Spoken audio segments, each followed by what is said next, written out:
Vamos comigo descobrir as obras de literatura sobrenatural da Academia Brasileira de Letras?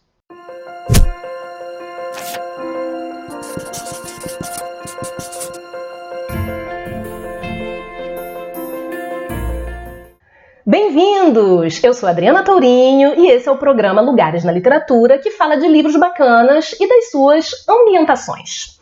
Hoje a gente vai falar de uma coletânea chamada Medo Imortal. Quem me indicou foi a queridíssima Pamela Cucci, que tem um IG literário muito bacana, vou deixar aqui nos comentários. E o livro é muito lindo, gente. O Medo Imortal, ele é assim um livro com ilustrações muito bacanas, com um cuidado muito legal e que deixa a gente no clima da literatura de horror. E eu achei uma ideia fantástica de fazer um resgate de livros de horror produzidos ligados à Academia Brasileira de Letras e que foram muitas vezes relegados porque esse tipo de literatura era considerado um gênero menor e que não refletia a ideia, o padrão que a Academia Brasileira de Letras queria passar de principalmente um realismo baseado ali em temas e da realidade nacional. E embora os autores, os membros fizessem parte desse projeto, o livro deixa bem claro que eles estavam evidentemente sintonizados com o que se produzia na literatura internacional. E o ano da fundação da Academia Brasileira de Letras foi o mesmo da publicação do Drácula de Bram Stoker. E, na sequência, autores no mundo inteiro produziram livros com a temática de horror, fantasia, fantástico, ficção científica, sobrenatural e, evidentemente, em algum momento, algum desses autores viria a produzir obras que pelo menos tocassem nessa temática, que foi o que aconteceu. E o livro vem aí resgatar esses textos. Eu adorei ler, eu me diverti, eu conheci autores novos e eu tô contente de poder compartilhar isso aqui com vocês. Então, muitos desses textos, eles não têm assim esse padrão do sobrenatural, do terror que a gente pode esperar. E em uma entrevista, o organizador, o Romeu Martins, ele diz que o critério foi textos que tivessem elemento sobrenatural e também que causassem essa inquietação no leitor. E, além disso, como critério, ele também disse que tinham que ser ou patronos ou membros da ABL e que se situassem entre 1850 e 1950. Então, os textos têm, em algum momento, elementos aí dessa seleção do sobrenatural. E no início ele queria fazer com 10 autores, mas aí conversando com a editora que apoiou muito o projeto, eles decidiram fazer 13, porque 13 é um número aí que está muito ligado ao horror. E aí a gente tem aqui os 13 autores selecionados, que é Machado de Assis, Álvares de Azevedo, Bernardo Guimarães, Fagundes Varela, Coelho Neto, Aloísio Azevedo, Afonso Celso, Inglês de Souza, Medeiros e Albuquerque, Afonso Arinos, João do Rio, Humberto de Campos e Júlia Lopes de Almeida.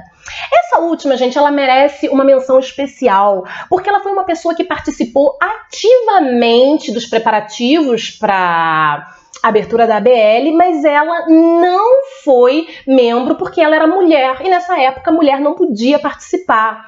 E eu aprendi, inclusive, numa introdução do próprio Romeu Martins, que recentemente estudiosos descobriram que um dos idealizadores, o Lúcio de Mendonça, ele chegou a propor a candidatura da Júlia, mas ela não foi aceita.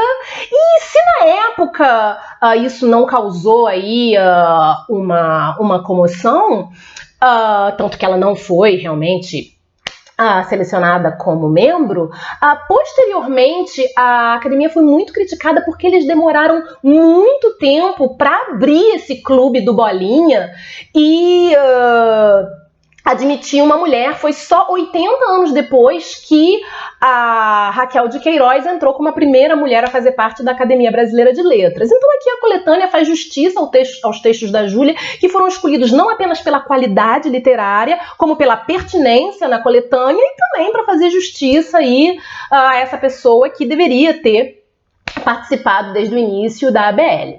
Bom, a academia foi fundada, como já disse, em 1897 e ela foi inspirada, assumidamente, da tradicional academia francesa, então eles fizeram ali tudo igualzinho, os ritos, a organização, as cerimônias, até o fardão que eles usam, é tudo igualzinho. Tem duas diferenças grandes, uma é que na França não precisa ter a nacionalidade francesa, no Brasil, para ser membro, tem que ser brasileiro nato, e também uma coisa diferente aqui é que cada fundador escolheu um patrono, o que não existe na França. Machado de Assis é, sem dúvida nenhuma, o membro mais ilustre. Ele foi aclamado presidente da ABL desde a primeira sessão e ele escolheu como patrono José de Alencar, da cadeira 23, que é a cadeira que ele ocupou. E bom, no início a ABL não tinha sede, eles faziam as reuniões aqui e ali, e foi só depois da Exposição Internacional de 1922 que a França doou o prédio que foi usado como pavilhão francês para ser a sede da ABL. É um prédio histórico, belíssimo, é uma réplica do edifício neoclássico Petit Trianon, que existe em Versalhes, e até hoje é a sede. O cargo dos membros, ele é vitalício e os membros são chamados de imortais. Tem até uma piadinha, às vezes atribuída a Olavo Bilac e às vezes a Machado de Assis, que diz que é imortal porque não tem onde cair morto. Mas bom, na verdade, esses membros são pessoas ilustres da elite da sociedade, que têm diversos privilégios, inclusive benefícios financeiros, e como o cargo é vitalício, um tem que morrer para que outro ocupe aquela cadeira. Então, desde que já tem um ali com a saúde mais frágil, o pessoal já fica lá gorando, vendo que horas ele vai sair, especulando quem vai ocupar a cadeira, e inclusive a sucessão já gerou muitas polêmicas, porque na realidade, embora existam autores que realmente são grandes nomes da literatura brasileira, a grande maioria é aquele famoso quem que fez obras literárias que ninguém nunca ouviu falar, ou então pessoas que tiveram destaques em outros setores da sociedade, como o presidente Getúlio Vargas ou o Ivo Pitangui. Então a gente tem ali os dois lados. De um lado, a crítica que diz que a Academia Brasileira de Letras não ocupa mais essa função de cultivar a língua e a cultura brasileira, e a própria BL que se defende, dizendo que desde o início havia correntes que diziam que era uma intenção abrir para outros ramos do saber, e que se muitos dos grandes escritores não fizeram parte da BL foi porque eles não se candidataram, porque é preciso se candidatar e depois, no escrutínio secreto, os membros decidem quem vai ocupar a cadeira. Bom, e polêmicas à parte, a ABL continua sendo uma instituição viva, que funciona, que promove diversos eventos, colóquios, debates, promove inclusive concursos literários que têm muito peso.